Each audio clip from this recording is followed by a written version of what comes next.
Medicines are the most common treatment provided by the NHS. In hospitals, 97% of all patients take a medicine. Medication errors occur most commonly on transfer between different care settings, and particularly at the time of admission. In fact, studies have shown that up to 70% of prescriptions written in hospital are inaccurate or incomplete, and it's surprisingly difficult to get the right information about the medicines patients were taking at home. The National Audit Office tells us that only 30% of GPs said that they received adequate information on discharge. We have to improve this. South Central Patient Safety Federation is supporting a number of initiatives in the region to improve patient safety with medicines. To find out how to get the right information at the right place at the right time, we're going to follow the patient through their journey from admission to discharge home, identifying where medication errors can happen during the patient's journey. To ensure that patients bring the medicines into hospital, the Green Bag Scheme, basically a green plastic bag specifically for medicines, was developed in Nottingham by patients for patients who understand what it's for and why and when they should use it. This bag makes it much easier for patients to bring their medicines into hospital, including those medicines they buy themselves over the counter. I'm just going to pop this mask on you, just a little bit of oxygen, just breathe normally for me. Okay?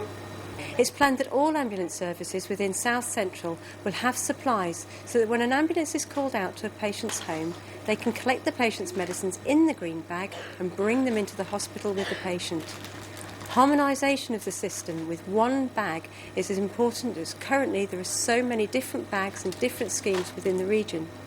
This initiative will ensure that the green bag is available to all trusts, being a national example of a coordinated health authority-wide safety message.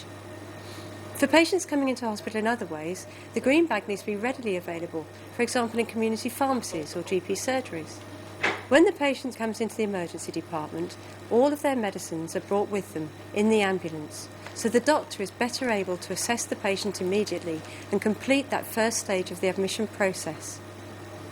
Over-the-counter medicines can increase the risk of harm from prescribed medicines. For example, ibuprofen can increase the risk of gastrointestinal complications. And one study shows us 1 in 10 medicine-related admissions were associated with medicines that patients brought themselves. The very first NPSA NICE Alliance Patient Safety Bulletin tells us that pharmacy staff should complete medicines reconciliation within 24 hours of admission to get all the right information the doctors need to treat patients quickly and safely. Oh, right, you're on thyroxine tablets as well. Do you take that before breakfast? Yes. Yeah, okay, that's wonderful. Thank you very much. After transferring to the assessment unit, the patient is fully assessed and all the paperwork is completed. The medicines charts were written by the doctor using the contents of the green bag. And within the following 24 hours, pharmacy staff complete the medicines reconciliation by talking to the patient, using the medicines, accessing the GP latest prescribing records and any other sources of information, such as a recent outpatient appointment. In this pathway, the patient discharge summary is being started by the pharmacist, and on completion of medicines reconciliation, it's updated with reasons for reviews and changes to medicines that are made throughout the hospital stay. This provides the GP with all the information he needs to continue the care at home, and the patient will go home with a copy. Studies have shown that a significant number of patients are readmitted back into hospital as the GP has not been informed of changes and continues to prescribe the previous medicines. The National Inpatient Survey asked patients when they were told about their medicines on discharge, how and why to take them, any side effects to look for, and all this information trusts to achieve the NICE guidance on medicines adherence. I'd say to other trusts, what's the percentage of patients who have medicines reconciliation within 24 hours of admission?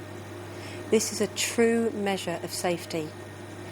All South Central trusts have signed up to measuring the percentage of patients having medicines reconciliation within 24 hours using monthly monitoring. We're helping them achieve that by providing the green bags to ambulance trusts and getting the patients to bring the most important piece of information in with them.